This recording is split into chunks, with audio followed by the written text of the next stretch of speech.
This is Duke University. Thank you, friends, for taking time to come. I'm going to stand back here just only so that I can move the images along. And my usual way of starting every talk that I'm invited to give is to thank people for the gift of your time. And that it doesn't come out of some sense of excessive politeness or mismanners, kind of an upbringing, or even my mama and daddy's Persian emphasis on adab.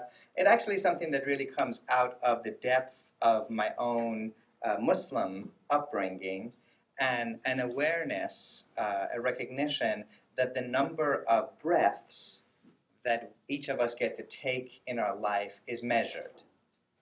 It is, as we say in our tradition, maktub, prescribed and written.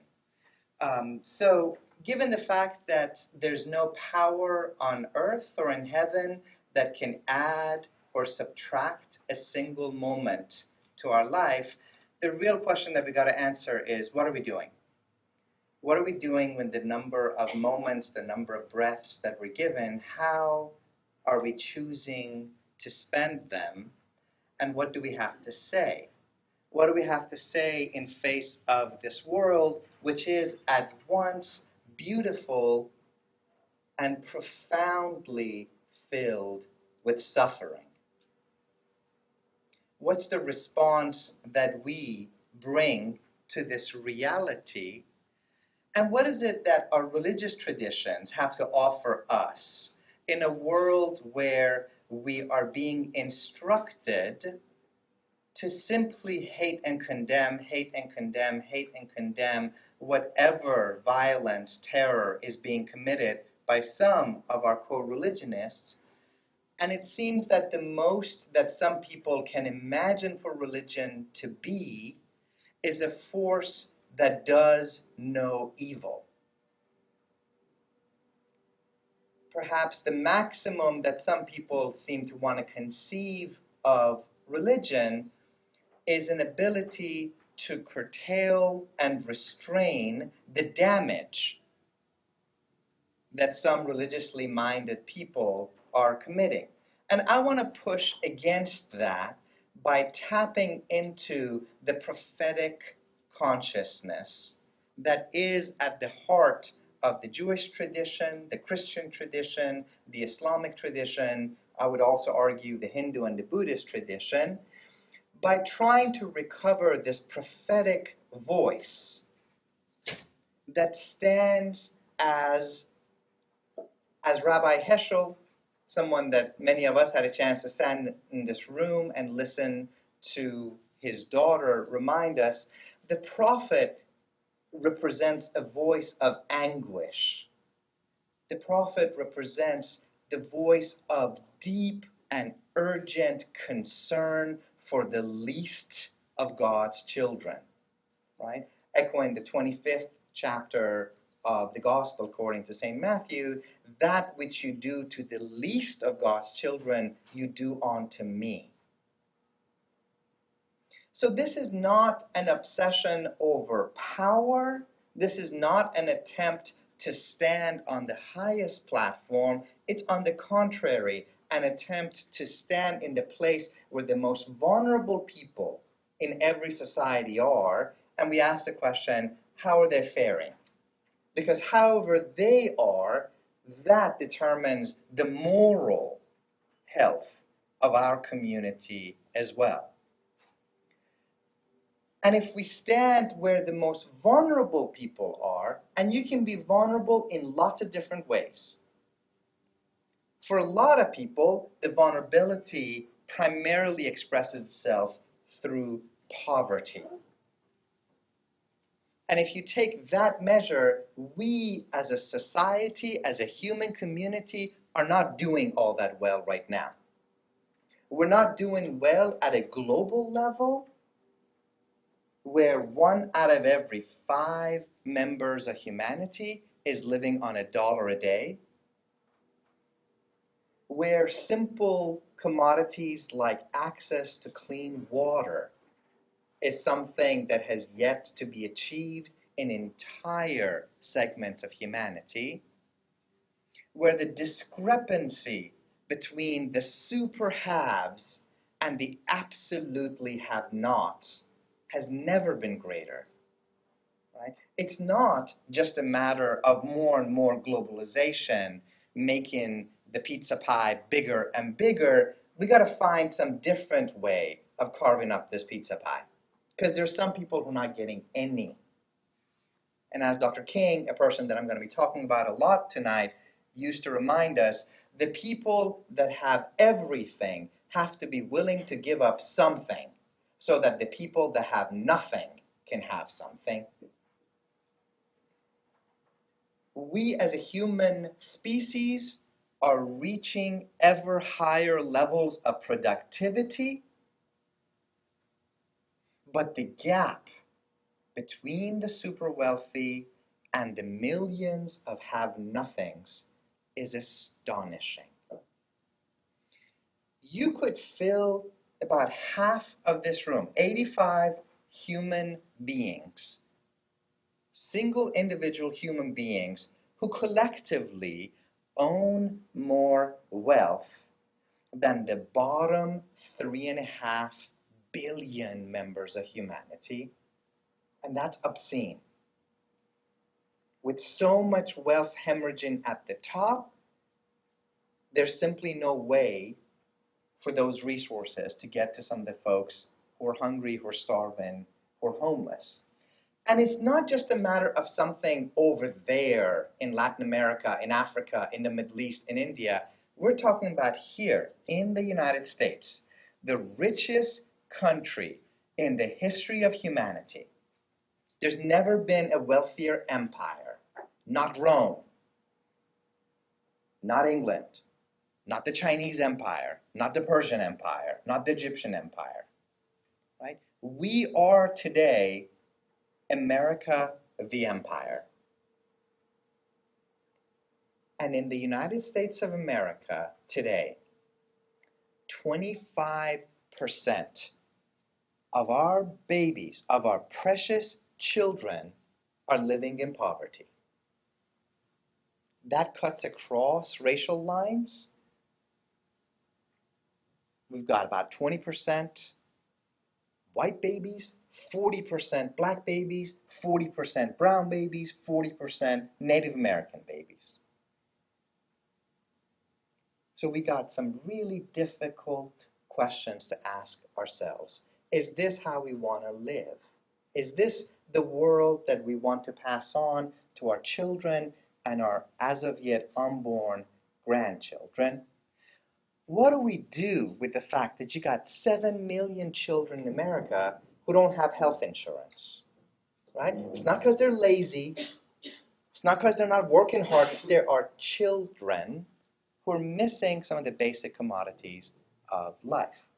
You can be vulnerable in other ways. You can be a Duke student. You can be wealthy. You can be educated. And you can get out of this lecture tonight and want to walk across campus to your dormitory. And if you are female and walking by yourself, there are portions of this campus that you might feel unsafe. Your very body, your dignity is something that's vulnerable at that moment. You might be vulnerable because of the type of person that you're drawn to. You might be afraid to put your arm around the waist of somebody that you love if they happen to be of the same gender as you are. You might be vulnerable because of the color of your skin, because of your national orientation, because of the way that you choose to pray or not pray at all. What do we do with this question of suffering, of vulnerability, is something that I want us to be shining a bright light on and using it as the moral compass of asking the questions about how are we doing, who are we, and who do we want to become. Partially what I want to do is I want us to start by going back and talking about the example of Dr. King. And I want to begin by noticing that we have made King today, as we have done to Malcolm, as we have done to a lot of the prophetic traditions like Gandhi and other figures, we are taking prophetic voices that stand in the middle of a community and calling us out. And we've made them into monuments, literally. We've made them into street names. We've made them into national holidays. In the case of poor brother Malcolm, we've made him into a stamp. Malcolm is licked 100 million times every year. The same brother Malcolm that used to call out the racism, colonialism, and empire of America now is just licked over and over and over again. He's become an X that's commodified rather than being a prophetic voice. Because that's what we do with the prophets. Look, the prophet, as Heschel said, is an embarrassing figure. The prophet never comes to say, the good Lord is so pleased with you. God especially loves how you're treating the poor, the orphan, the needy, the widow, the graduate students, the vulnerable members of society, right? That's something that no prophet ever said. The prophet, every prophet, always comes and says, repent now. Because you're being unjust to the least of God's children, and unless you change your way, and by changing your way, I don't mean an individual act of charity, I'm talking about changing the system that produces suffering. Unless you do that, the judgment of God is upon you. Read the Bible. No nice Jewish boy wants to grow up to be a prophet. Every time somebody's tapped, he's like, why me? I was going to be a nice doctor, nice accountant. I was going to have a nice life, marry a nice Jewish girl. I didn't want to be a prophet. Because what happens to the prophets? They're chased out. They're cast out. They're stoned. What are we told in the New Testament? The prophet is without honor in his own home. The prophet of Islam was stoned by children. He's exiled and cast out by his own community. The prophet is an embarrassing figure because they hold up a mirror to the injustice of every society. So what do we do with them? We don't want to listen to them because we don't want to do the work. We don't want to actually address structural injustice. We try to ignore them. We'll fight them. We'll mock them. If we have to, we'll kill them. And if none of those tricks work, we got one last trick up our sleeve, which is this. We'll iconize them. We'll take the prophet and we'll make him into a monument of stone. We'll name a street after you in every town. We'll mark a holiday for you, anything and everything, as long as we don't have to confront the serious moral and spiritual challenge that you present to each and every single one of us. The prophets are not lovable, not unless we're willing to do right. One of the ways that we've done this in terms of the legacy of Martin is that we've frozen his image into this black Jesus icon. He stands above the crowd as if he is the Messiah that's single-handedly ushering in the era of justice. We like the narrative that we've somehow become, as it were, a post-racial society, because these moments make us feel good. Make us feel good. What we forget in the process is that, yes, we had 250,000 black people and white people, poor people and rich people, famous people and everyday people that came together, but we forget that the White House was sitting there with a kill switch, ready to shut off the proclamations of the prophet if they went off message. We forget that John Lewis, the only remaining surviving person that got to speak on that day, was pushed to revise his critique of America's racism before he ever got to say a word.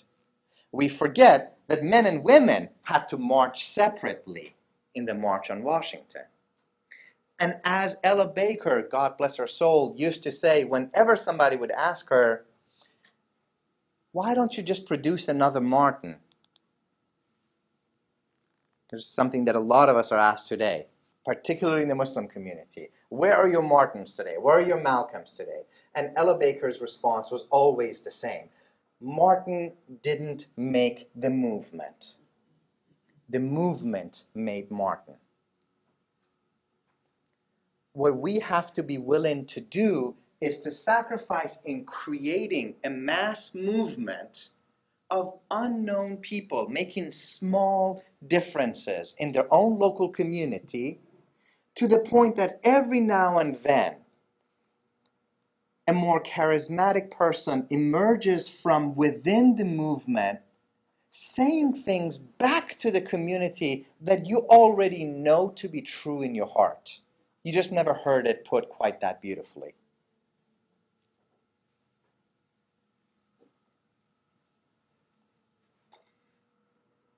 Every time that we see these kinds of movements, we have to remind ourselves that it wasn't Martin Luther King's March on Washington, it was the March on Washington for Jobs and Freedom. Jobs and Freedom, and it was organized by gay communist pacifists, Bayard Rustin, and an old labor activist, A. Philip Randolph. They had demands. What we demand, itemized, published. You can take a look at it. Access to all public accommodations. And we have to ask ourselves, where are we 51 years later? Decent housing, where are we 50 years later? The right to vote, when we see the right to vote being eroded bit by bit by bit in many of the same places that Jim Crow and Jane Crow laws used to be practiced. But what I want to call our attention to, just as an example of how far we have to go, in 1963, March for Jobs and Freedom demanded a national minimum wage act that would give all Americans a decent standard of living, $2 an hour. $2 an hour. Now, if you think to yourself, well, now we're making 7-something right now, not so bad. $2 in 1963 would be $15 an hour now.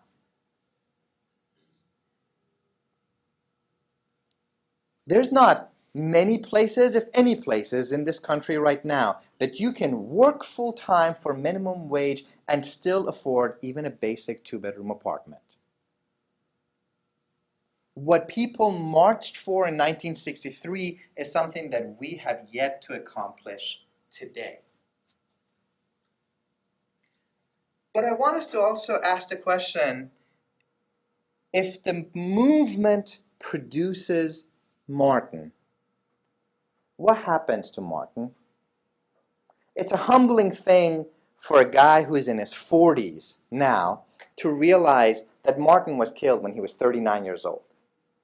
He's 33, 34 when he wins the Nobel Peace Prize.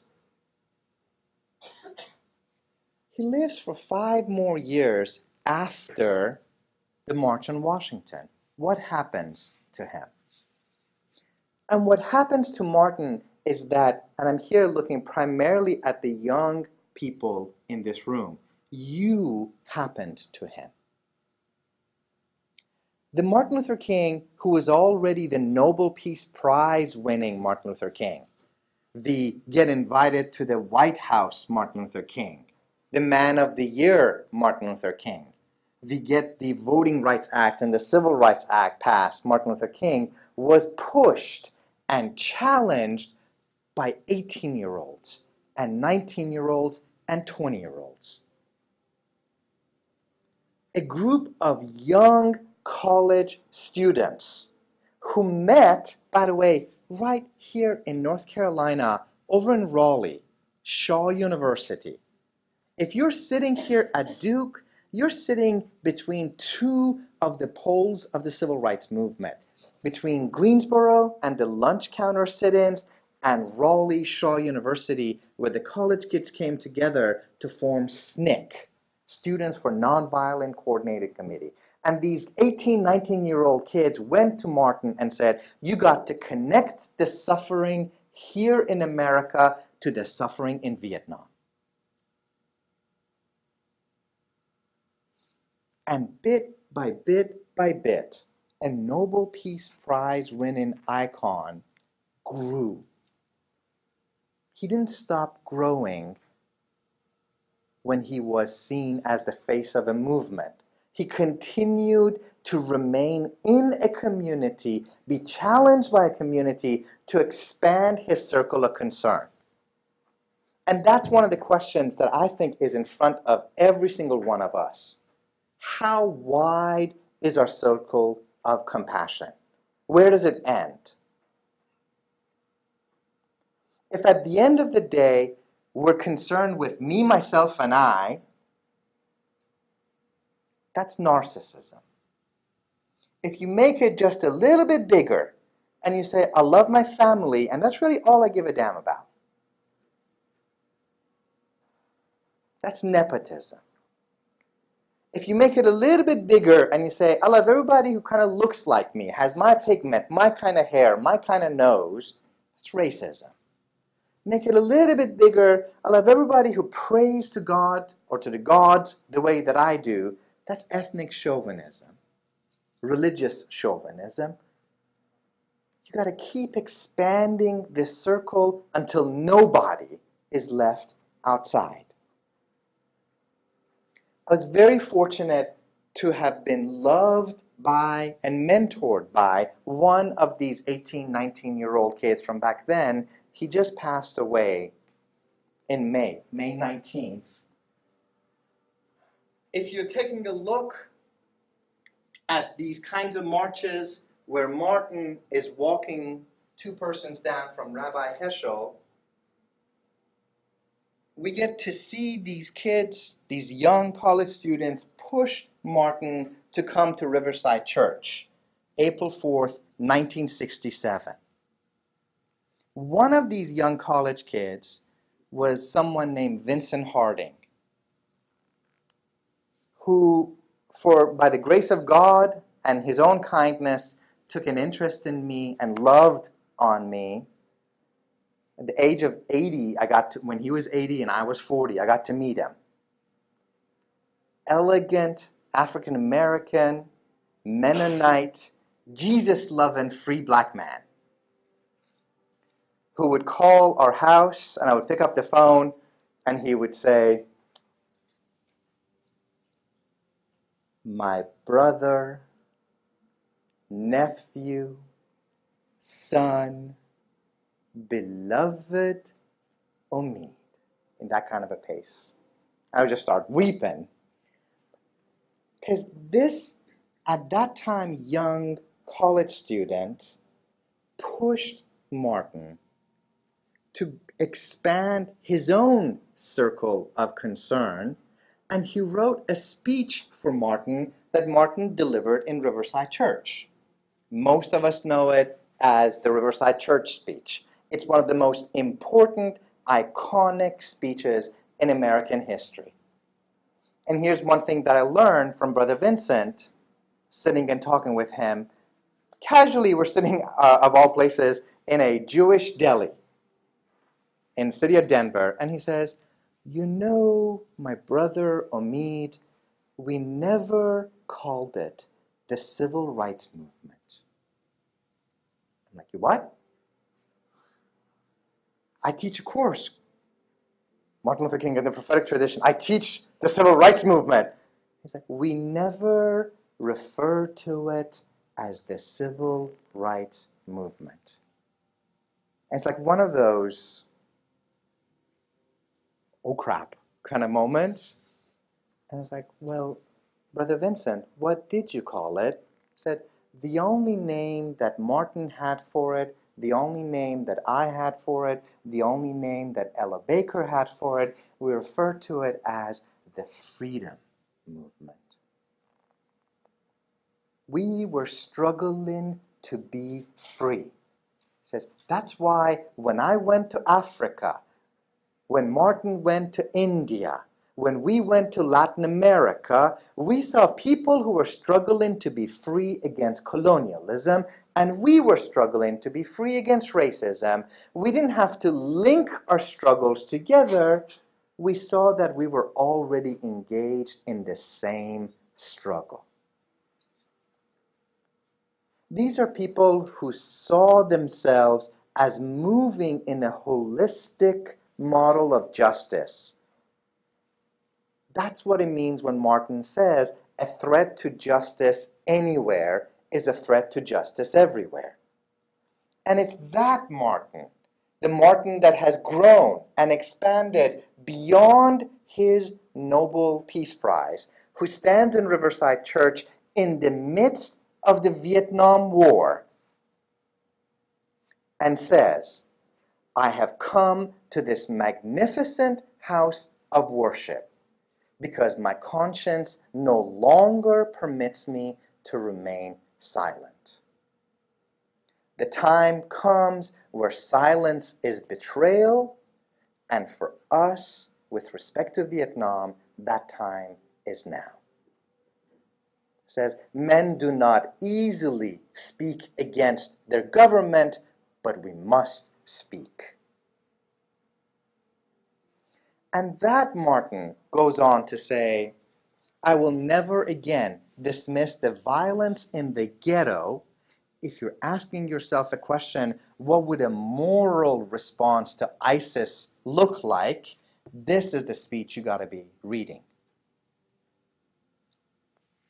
Martin says, I will never again speak against the violence in my own community, in the ghetto, without also, in the same breath, speaking against what he calls the greatest purveyor of violence in the world today, my own government. And because he's a preacher, he names names. He says, the soul of America is sick today. If we die, morally die, spiritually die, and you do an autopsy on us, the answer is going to come back war. War killed America. He says we are being tormented by what he calls a triplet giant of evil. Racism, the same racism that had moved him in Montgomery, in Mississippi and Alabama, is still there. We got to ask ourselves, what does that tradition have to say to us today in an age of Trayvon, in an age of Ferguson? What do we do when we see an all-out war against black and brown bodies in this country? What do we do when we look at our prison population? And oh my God, in 1980, 400,000 people in prison. Today, 2.5 million. The overwhelming majority of them, black and brown bodies, disenfranchised.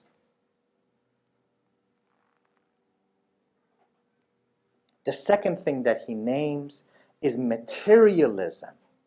Not poverty anymore, though that's always there. Materialism. He says, we've gone from being a person-centered society to a thing-centered society.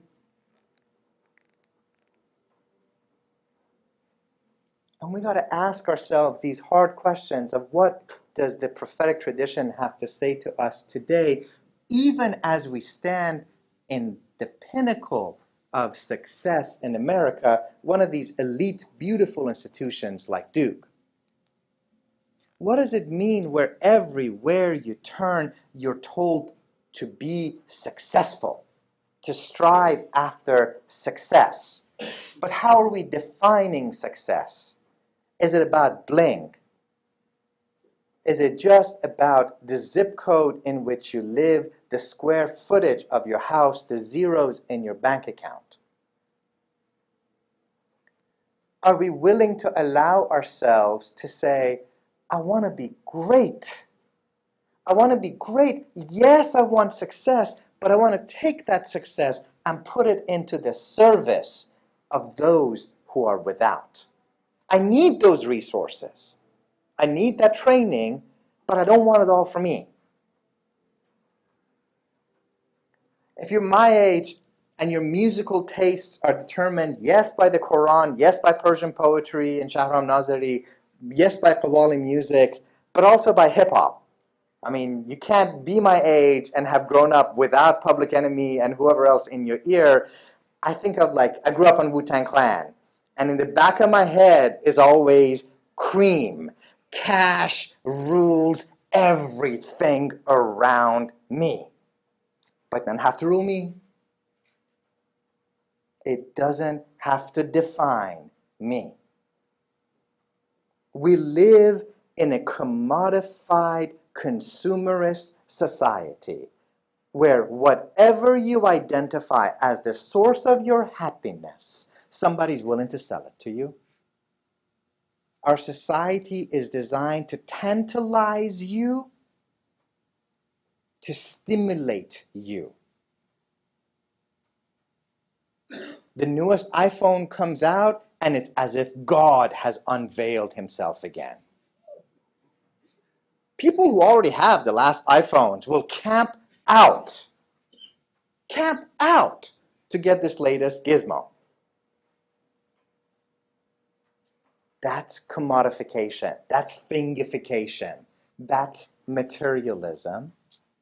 And then Martin says the third great giant evil is militarism. Militarism. And my God, if that was true in 1967, what does Martin have to say to us in 2014? When we have a presidential election in which Obama and Romney disagree on every issue under the sun. They disagree on taxes, disagree on education, disagree on housing, disagree on childcare, disagree on elderly care. There are two and only two issues about which they agree. One, how much we love Israel. I love Israel before you loved Israel. No, I love Israel before your mama loved Israel. Right? And two, that the United States of America is a militaristic empire that should spend more than the next 12 countries combined. Yup, the Democrat and the Republican alike agree on that issue. What does it mean when I go to my congressman and I say, I want money for our babies? We can't afford it. I want universal health care. We can't afford it. I want quality public education. We can't afford it. I want to have your student loans forgiven. I'm a full professor. With my own chair, I'm still paying my undergraduate student loans. We can't afford it. I want to take care of the environment. We can't afford it. I want to take care of my aging parents. We can't afford it. But by God, we can engage in these wars of choice after choice after choice at a sum that even educated people cannot wrap their brains around. $680 billion a year, and that doesn't even include the cost of the war. $4,000 billion I know what 1,000,000 looks like. That's like 3 of my houses.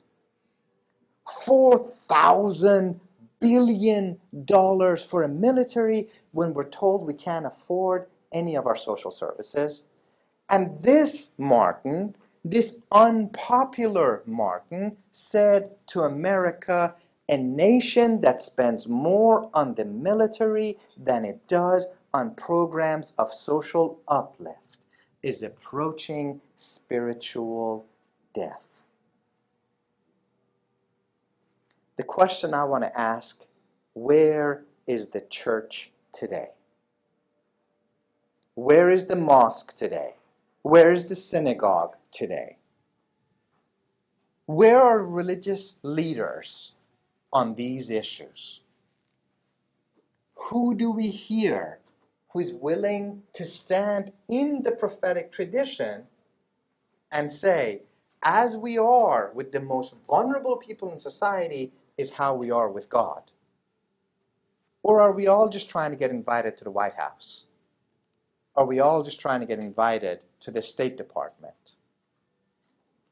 Martin paid a price, and a heavy price. He didn't die an icon. He was shot in Memphis, an unpopular figure. 72% of all Americans disagreed with him.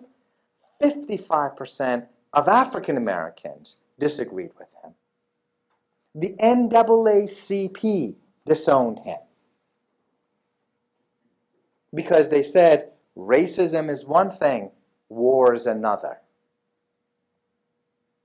And his response was always the same. I have fought for too long and too hard against segregated public accommodations to end up at this point in my life segregating my moral concerns. War is a religious issue. Poverty is a moral crisis. These are the kinds of examples that we got to be willing to hear from when Heschel writes to John F. Kennedy and says, we forfeit the right to worship God as long as we continue to humiliate Negroes, using the language of the 60s. We forfeit the right to worship God. Church, synagogue, I would add mosque, have failed. They must repent. I propose that you, Mr. President, declare a state of moral emergency. Moral emergency.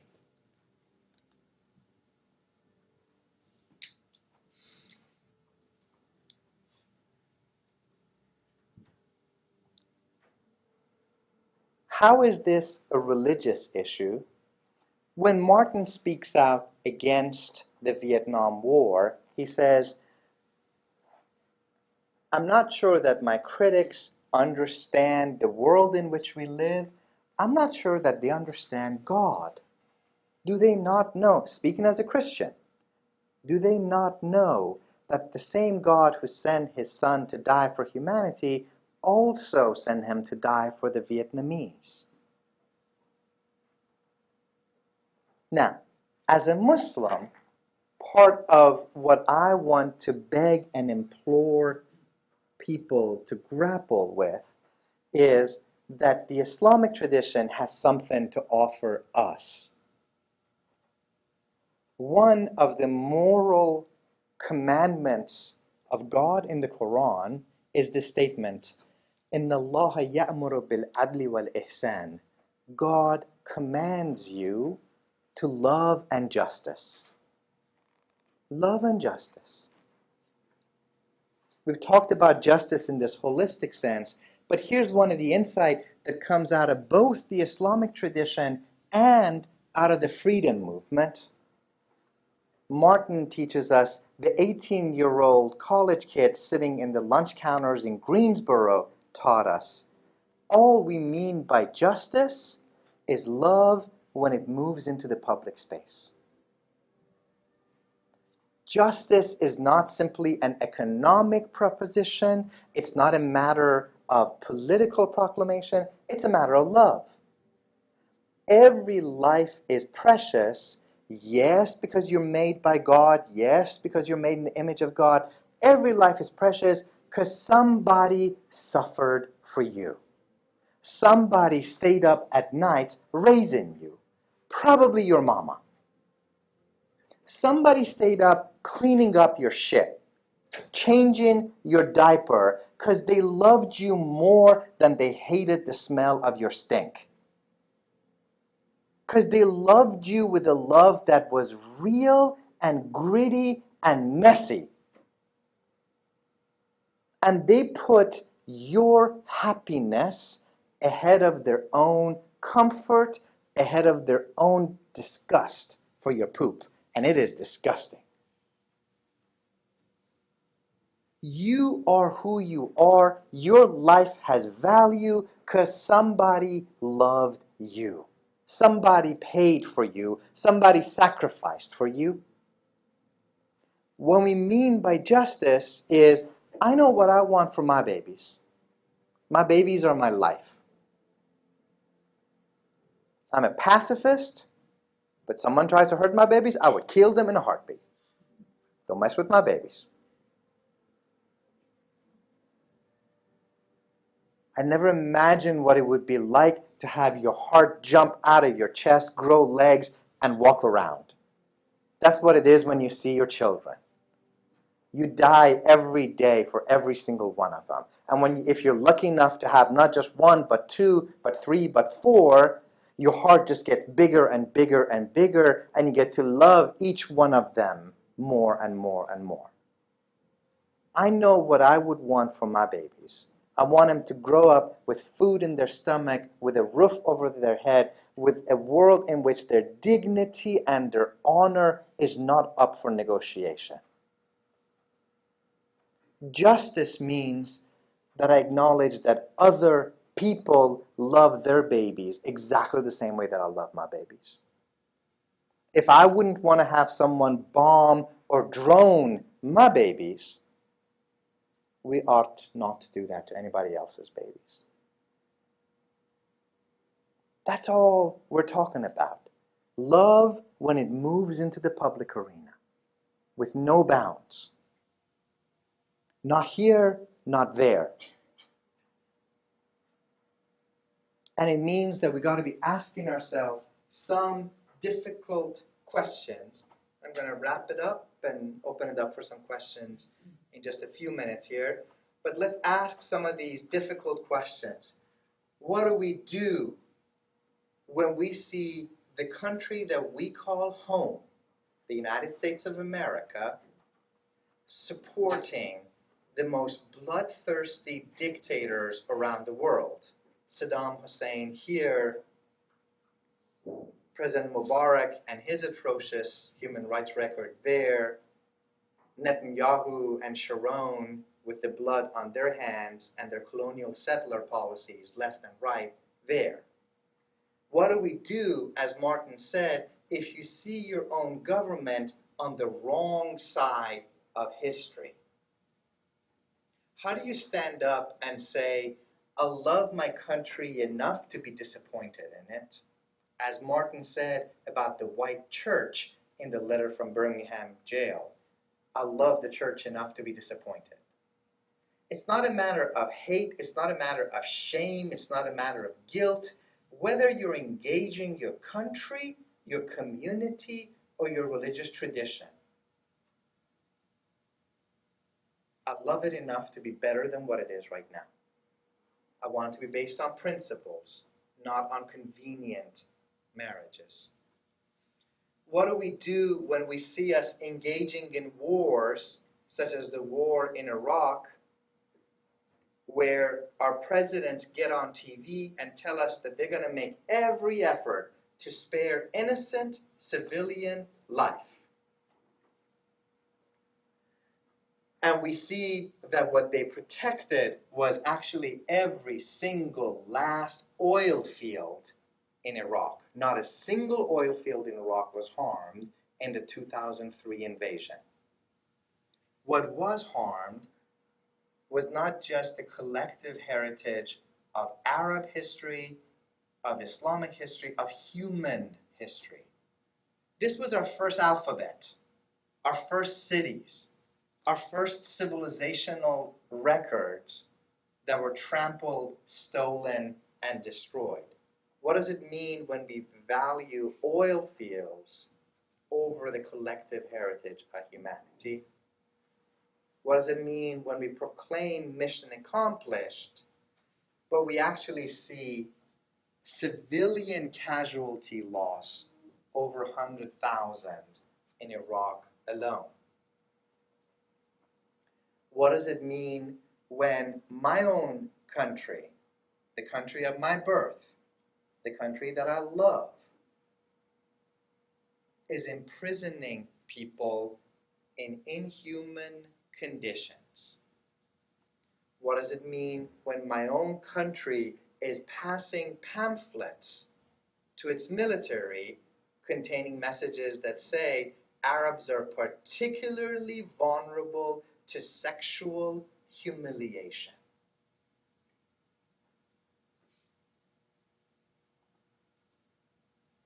What does it mean when my own country, for over a decade, has held hundreds of people in a no man's land, in a place where people have no access to legal due process? What do we do? What do we have to say? Where's the church? Where's the mosque? Where's the synagogue? When you've got over 100 people who've never been charged with a crime, who've had no opportunity to defend themselves, and about 100 of them are going on hunger strikes because they're saying, we've been held in solitary confinement for 10 years, and we would rather die from starvation than to die from old age in this prison.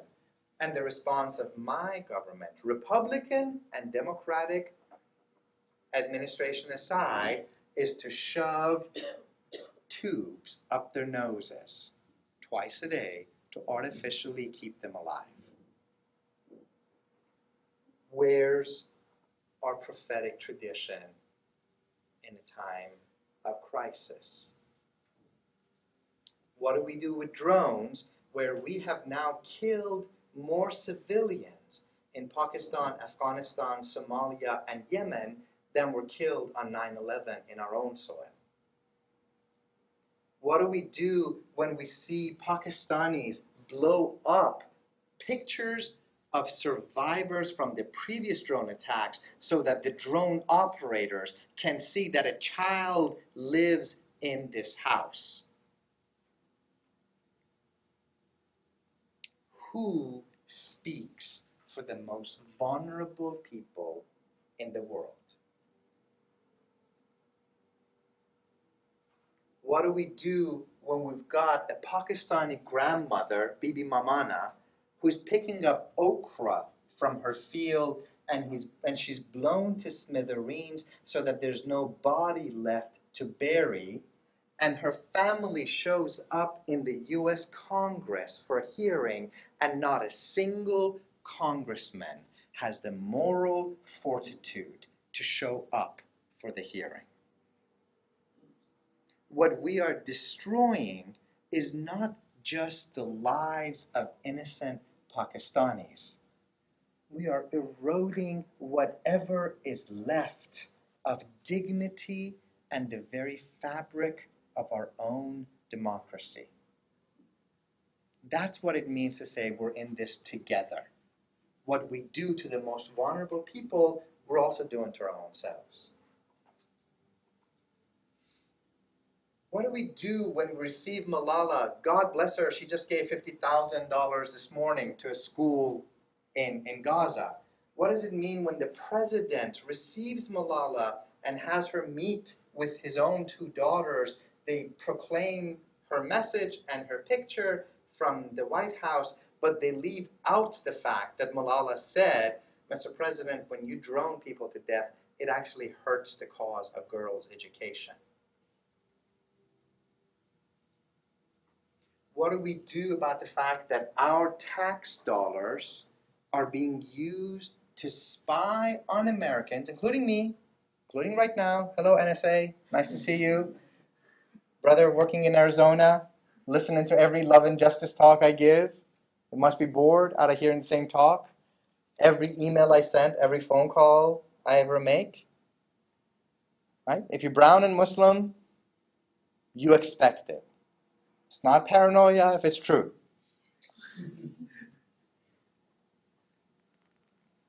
What do we do when our tax dollars are going towards following Muslim students across state lines to see what falafel joints they're eating in? What do we do when our tax dollars are going for a stop and frisk policy where 90% of those who are stopped are African American or Hispanic?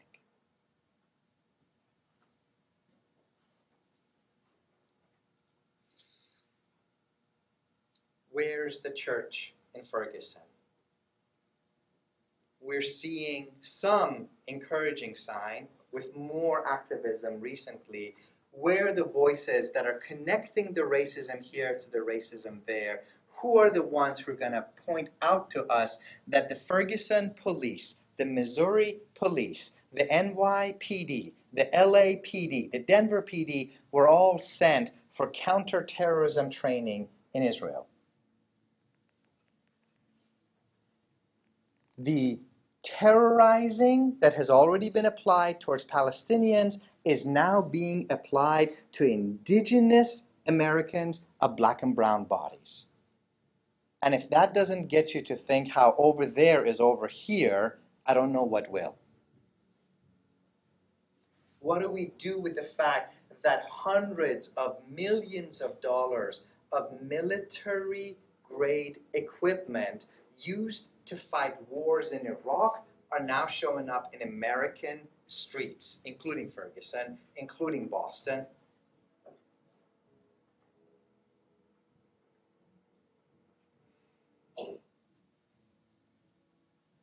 Where's that message of passionate concern that says the way that we're living is not how we ought to be living?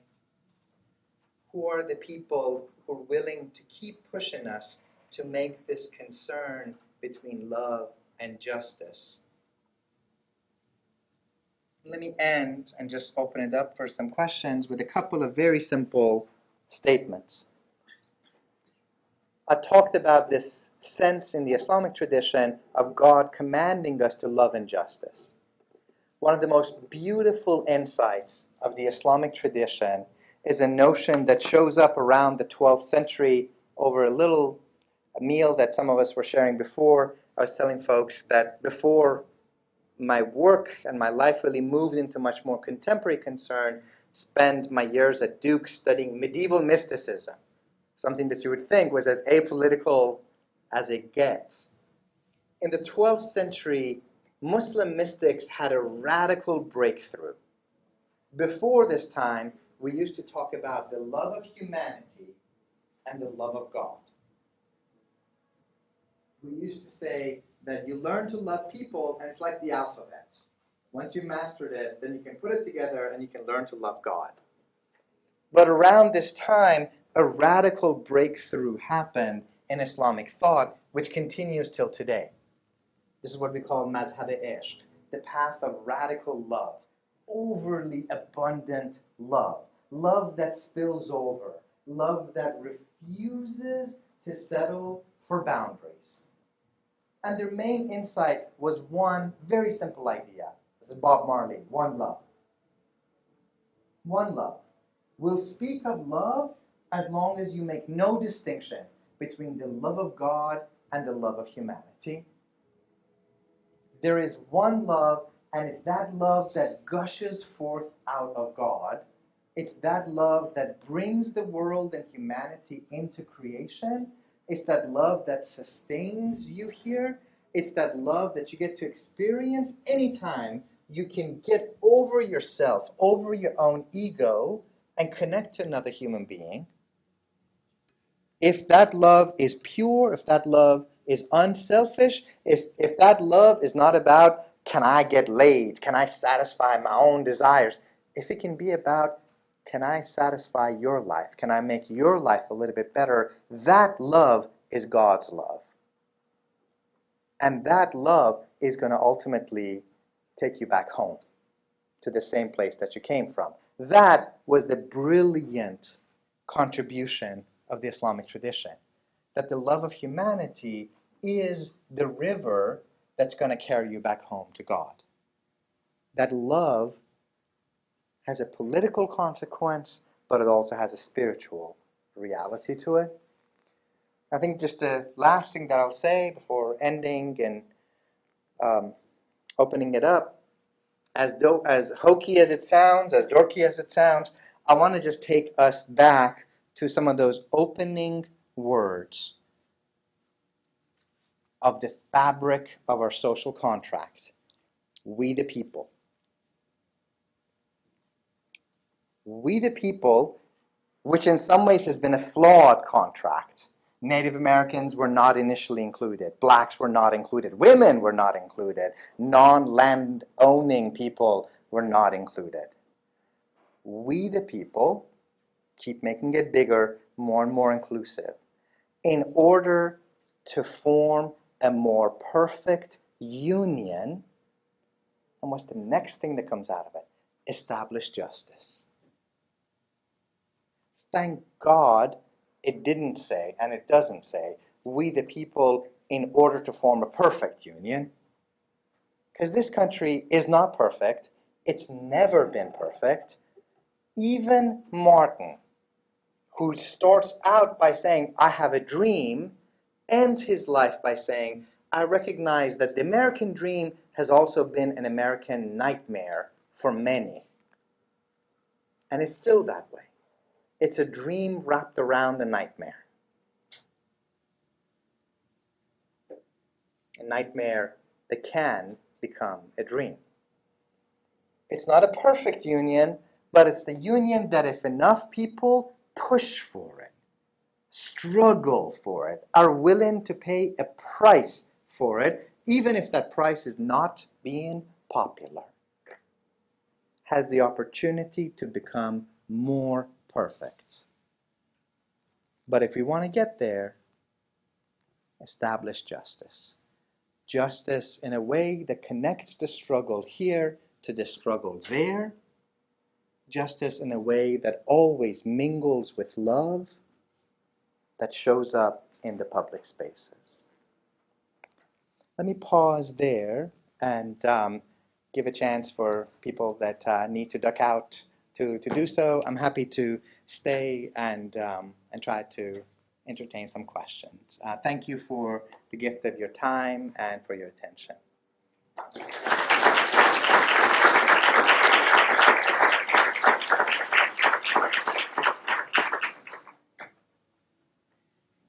Yes. And give your names, please, also. I'm Michaela. Hi, Michaela. I'm just kind of intrigued with this idea about justice being love in public. What I'm thinking about is in the criminal justice system, like the U.S. Imprisons more people than the rest of the world. And I'm just wondering, what would, say, just like this unbounding love look like in the criminal justice system? More like rehabilitation or how would you achieve something? Great question. Great question. So one of the people that I know that asked me exactly that question by shining the prophetic voice and a prophetic light on the criminal justice system and on the penal incarceration system is Michelle Alexander.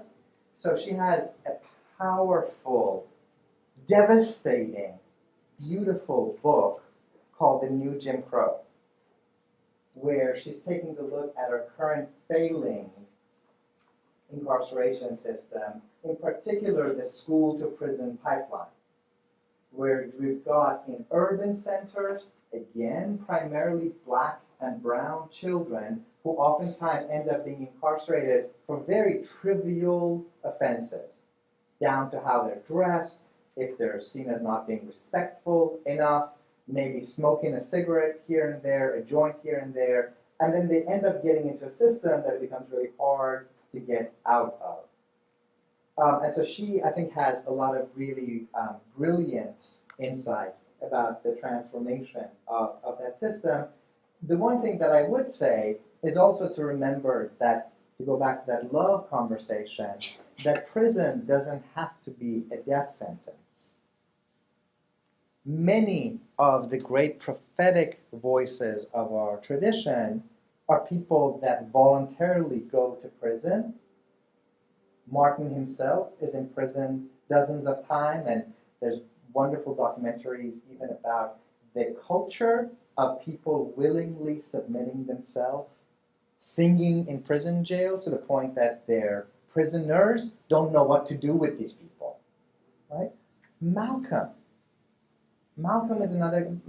is a kid from the wrong side of the tracks, dealing drugs, goes into the prison and somebody loves him. In his case, Elijah Muhammad loves him. That love, that teaching, that discipline transforms him so that he becomes Malcolm X. We've got millions of Malcolm X's. If there are people who are willing to love on them, to mentor them, so that prison doesn't become a death sentence, doesn't become just let's lock you up and never have to deal with you again, but actually has a chance for people to enter the kind of rehabilitation system. We're nowhere there yet. We talked about the danger of commodification, materialism. Prison is now today the prison industrial complex. It's an industry, it's a business, and it's a big business. If you've got 2.5 million people in prison, somebody's going to make a profit for it. And in more and more places, you're seeing the prison industrial complex become privatized, and these large multinational corporations signing contracts with the states to take over prison administration. And this is the part that just sends shivers down my spine. They guarantee 90% occupancy rate.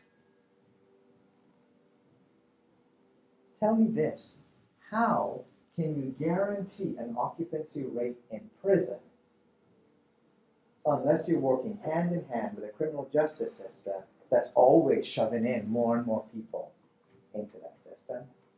So I think the problem is not just establishing one-on-one loving relationships. It's that willingness to step back and ask the structural, the institutional, difficult questions. That goes back to the prophetic tradition.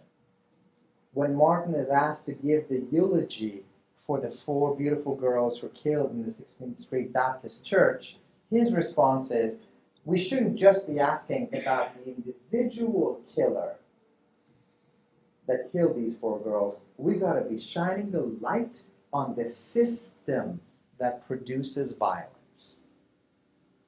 I think that's one of the fundamental differences between a prophetic voice and a kind of weak-ass defensive voice, which is like, well, I'm not racist. That guy was just a lone wolf. Ferguson, I mean, that was just one officer. George Zimmerman, one guy. Structures, patterns, institutions, and the radical transformation of institutions.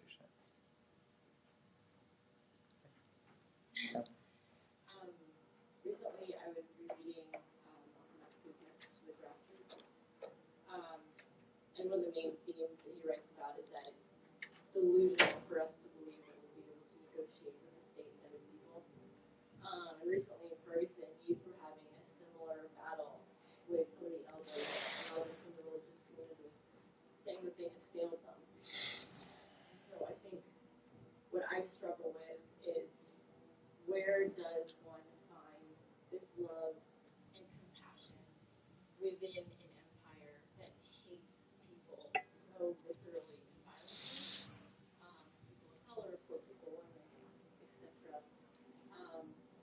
and how can we not support people who want to participate in the uprising when they are victims of genocide?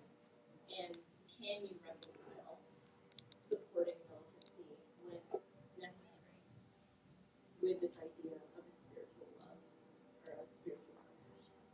That's a great, fair, tough question.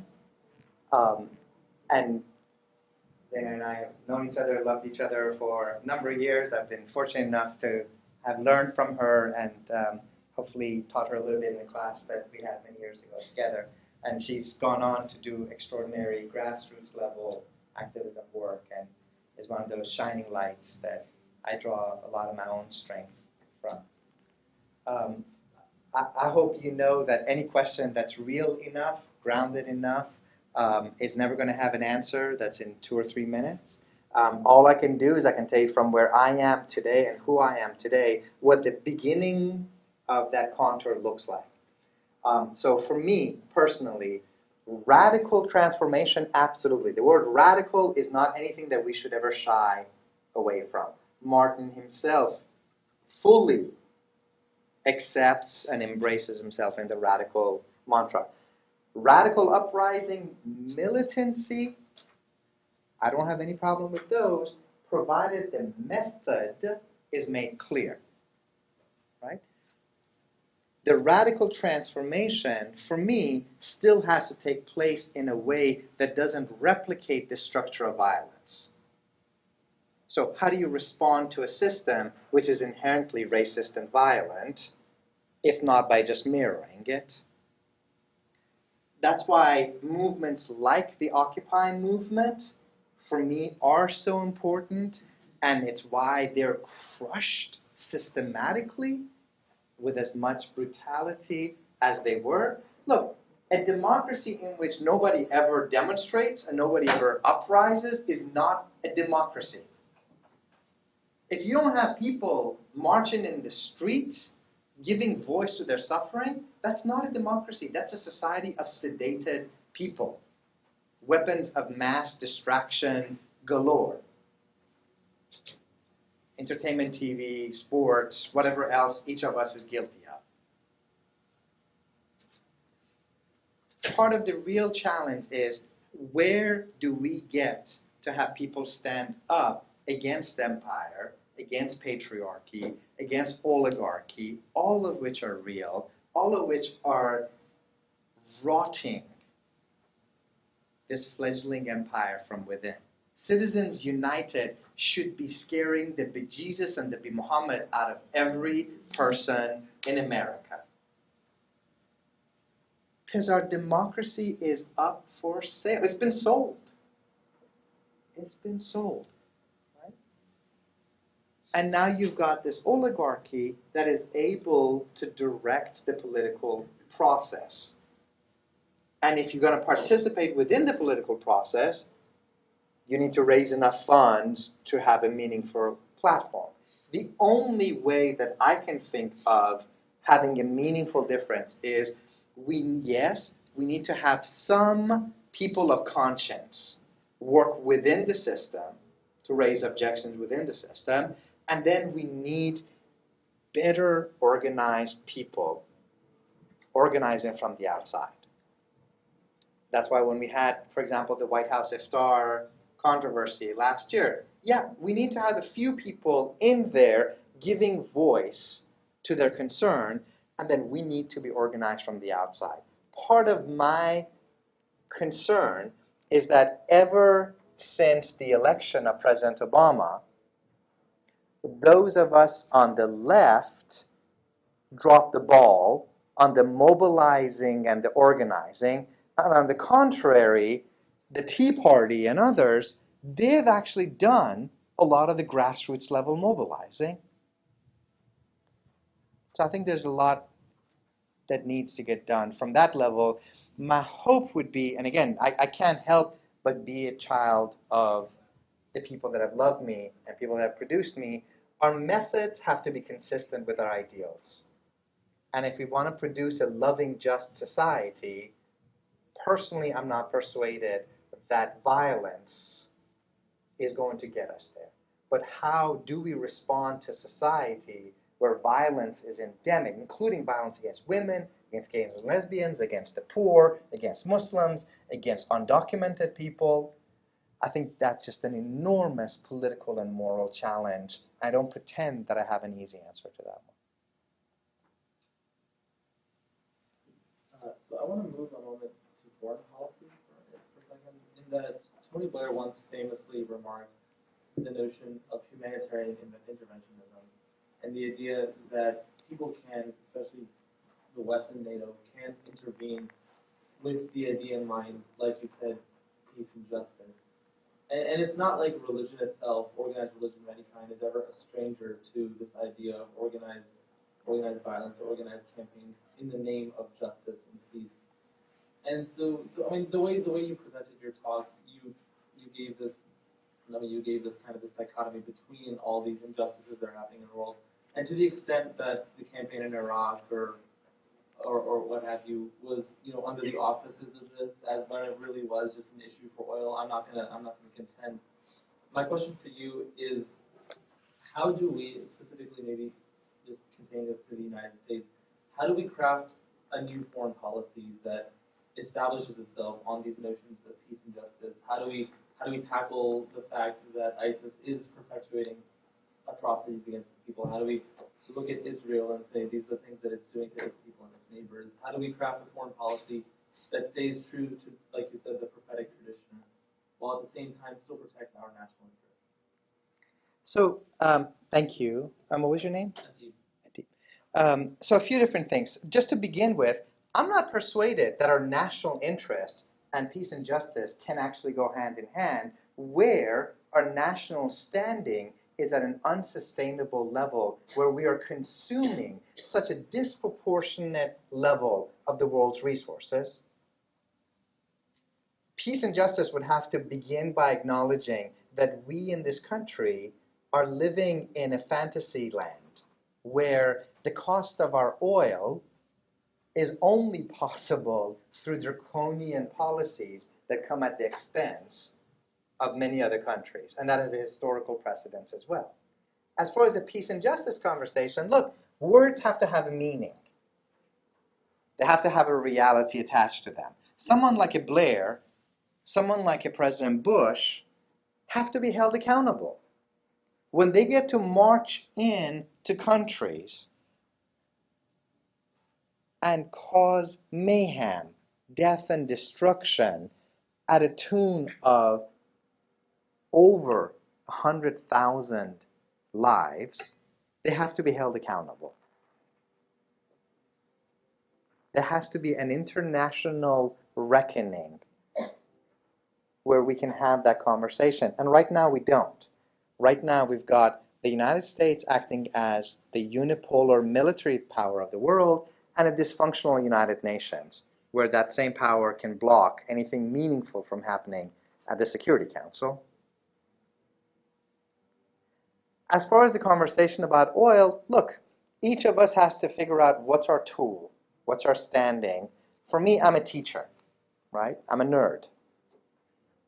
So the transformative weapon that I have access to, other than love and justice, is knowledge. So what I can do is I can teach. And I can make sure that when I teach, that my students who are studying modern Islamic history or Middle Eastern history get to hear that in 1998, a group of neoconservatives write a letter to President Clinton under a rubric called the Project for the New American Century, PNAC. Their website's still up. It's not conspiracy, it's fact. Saying, please invade Iraq because oil is absolutely essential to American foreign policy. This is 3 years prior to 9/11.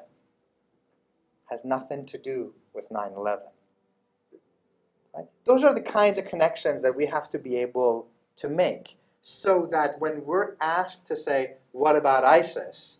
Yes, we can say ISIS is an evil, savage, barbarian group causing violence towards women, engaging in atrocity after atrocity, towards Yazidis, Christians, Jews, Chaldeans, Shi'i Muslims, Sufi Muslims, the Sunni Muslims that disagree with them, in complete violation of the entire corpus of Islamic law and Islamic precedents, yes, and with the same breath say, if what we're objecting to is the beheadings of ISIS, we're also going to object to the beheadings in Saudi Arabia.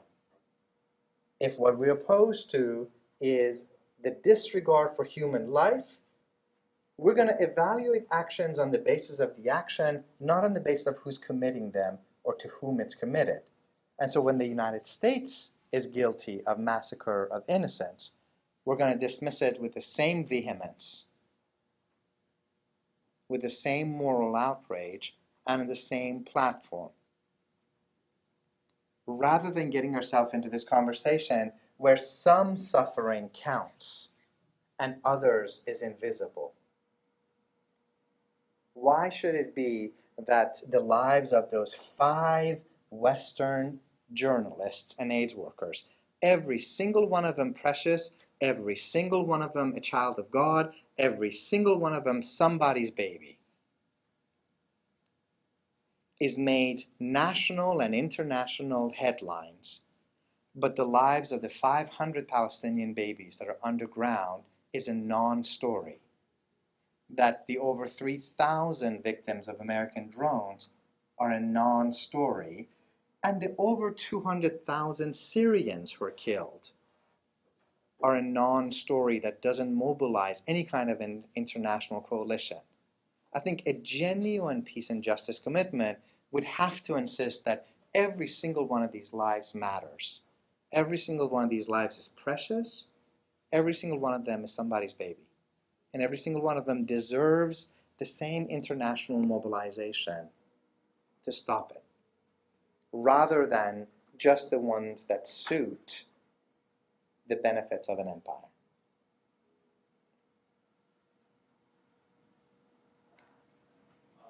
I'll answer. Maybe one last question, then Christy, I think, might stop it. So please. Yes, you.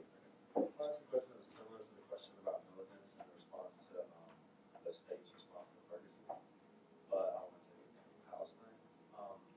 How do you suggest the Palestinian people approach the response that Israel is giving them with love, without militants, whenever they don't have necessarily the same avenues? Because I think protests and civil protests has been met with the boot of the Israeli government oftentimes. I think recent events in the West Bank have shown that.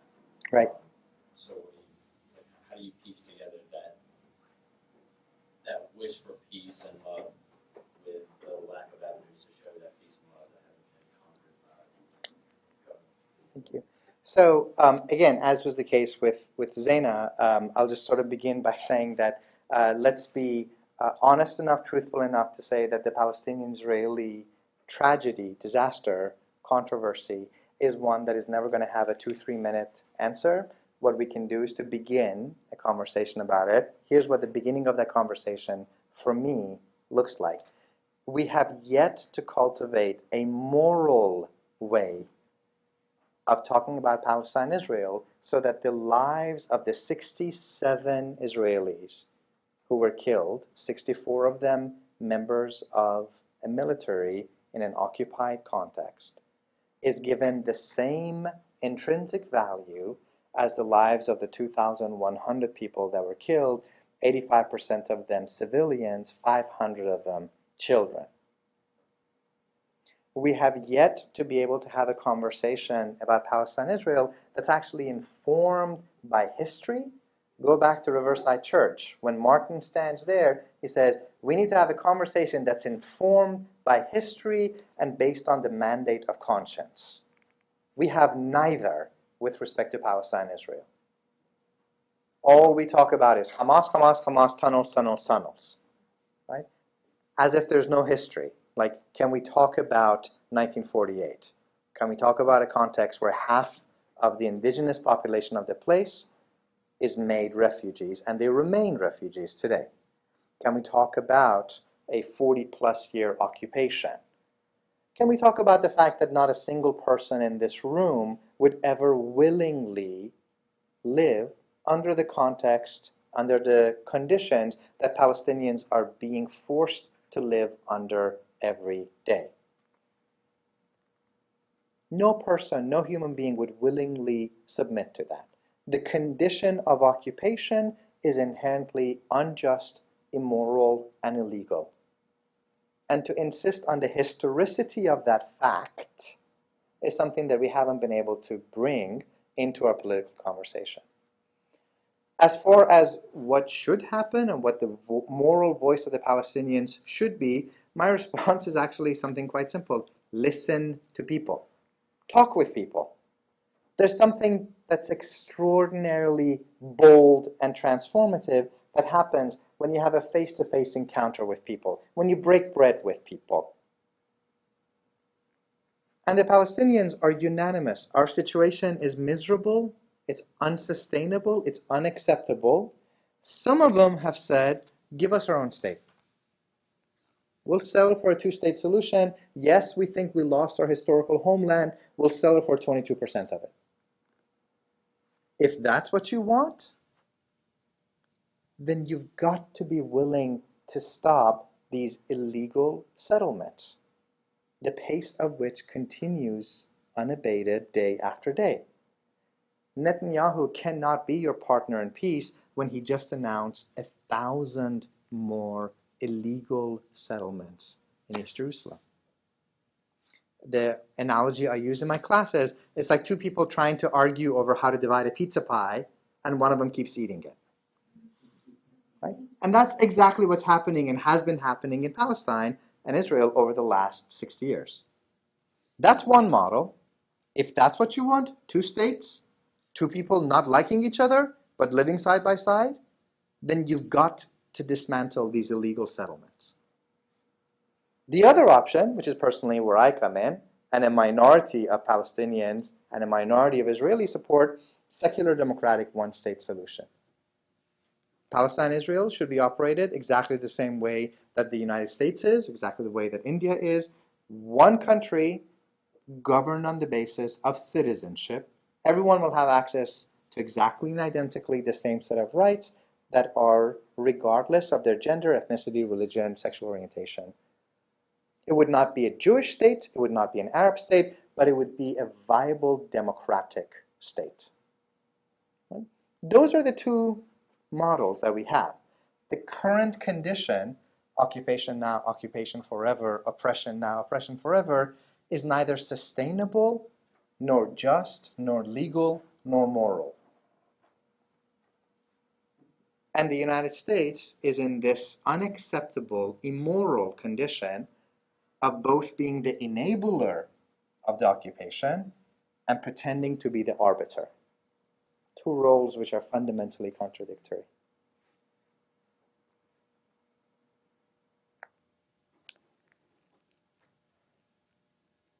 So how about if we pause here? And again, let me just thank you for the gift of your time. And what I would always urge people to do is, if you haven't read King's Riverside Church speech, go to the papers of Dr. King, which are housed at Stanford University, and you can listen to his speeches online, and you can read it. If the only Martin you know is the I Have a Dream, there's a whole world waiting for you. Read Heschel, read Cornel West, read Malcolm, and then don't just be an echo. Don't just go around quoting them. Find out what your own moral voice is. What do you have to say? What do you bring to the conversation? Pick a cause, pick a community, and make a difference.